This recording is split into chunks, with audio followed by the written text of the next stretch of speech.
हाँ है। मैं स्मार्ट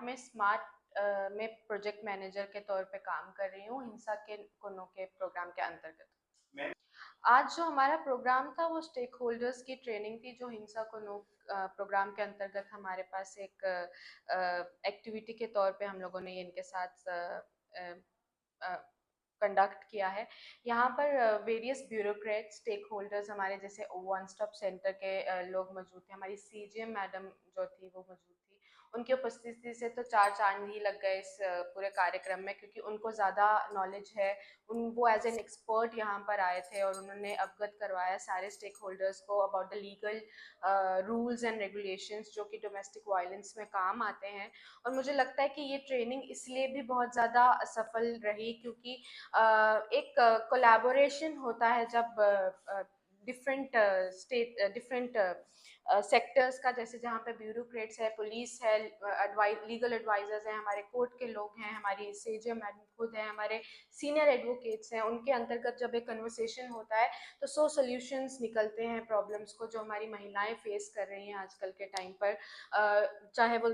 गांव देहात में हो या चाहे वो एक अर्बन लेवल पे हो, शहरों में हो। इनके साथ बातचीत करने में हमें ये पता चला कि इनकी क्या सपोर्ट रहती है। और जैसे कि हम लोग अब 5 साल से ये प्रोजेक्ट भी चला रहे हैं, जब हमने पहले भी काम किया है मेवात में हिंसा कोनों के तहत, और अब 3 साल से रेगुलरली हम लोग, हमारा तीसरा स्तर अभी स्टार्ट होने वाला है, जहाँ पे अब हम और एक फेज आगे बढ़ेंगे जहाँ पे हम लीगल लॉज के बारे में महिलाओं को अवगत करवाएंगे। तो इनकी सपोर्ट से, स्टेक होल्डर्स की सपोर्ट से, और हमारी सेजे मैडम जो हमारे सीनियर्स हैं उनकी सपोर्ट से, हमारी पंचायत, हमारे डिस्ट्रिक्ट मजिस्ट्रेट सर के सपोर्ट से बहुत सारी हमें मतलब हेल्प मिलेगी इनको अवगत करवाने के लिए, इनको अवेयर करवाने के लिए। अभी हमने पंचायत ट्रेनिंग भी जो पहले करवाई थी उसमें भी सर ने हमें बहुत सपोर्ट किया था पंचायत को ट्रेन करने के लिए। जो हमारे डीसी हैं वो आए थे, उसकी उनकी उपस्थिति हुई थी वहाँ पर। तो मुझे ऐसा लगता है कि ऐसे कोलैबोरेटिव सेशंस जब होते हैं तो सबको एक मंच मिलता है अपनी बात रखने का, और जब सब बात रखते हैं तो एक बहुत अच्छे सोल्यूशन स्तर पर निकल कर आते हैं। तो इसी माध्यम से हम लोगों ने ये बिल्कुल, जब हम शुरू में आते थे यहाँ पे ट्रेनिंग्स लेने, हम लोग फील्ड पे जब जाते हैं, एक जब फील्ड पे एक इंसान को मौका मिलता है जाने का, तो देखते हैं कि महिलाओं की एक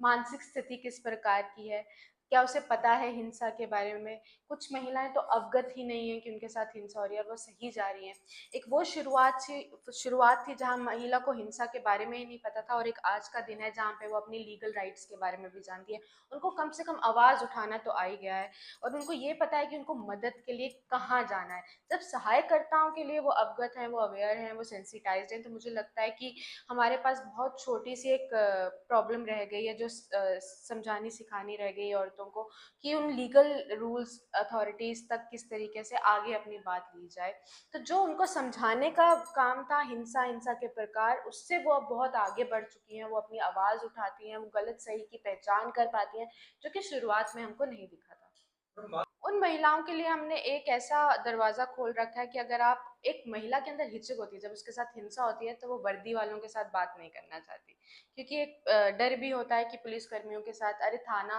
एक टैबू बना रखा है लोगों ने कि थाने तक पहुंच गया है। तो वो एक हिचक जो है वो हम इस तरीके से दूर करते हैं कि अगर आप अपनी बात थाने तक नहीं पहुंचा सकते, तो आप हमारे रेडियो मेवात के मेंबर्स जो हैं, जो बहुत अच्छी हमारी टीम आगे चल के काम करती है, आप केवल अपनी परेशानी उन तक पहुंचा दीजिए, और वो आगे उनको मतलब एक राह दिखाने में पूरा सक्षम होती हैं कि किस तरीके से उनको अपना केस आगे दर्ज करना चाहिए। एक सुरक्षित माहौल जब हम उनके साथ इन ग्रुप्स के ट्रेनिंग के जरिए उनको महसूस कराते हैं, तो वो आगे आके कम से कम अपनी सुपरवाइजर जो ट्रेनिंग हेड है या रेडियो मेवात टीम तक पहुंचाते हैं, जो कि फिर जो हमारी एनजीओ है स्मार्ट, उन हम तक बात आती है, हम वो केस स्टडी करते हैं, और हम जो भी उनकी हैंड होल्डिंग होती है वो जरूर करते हैं।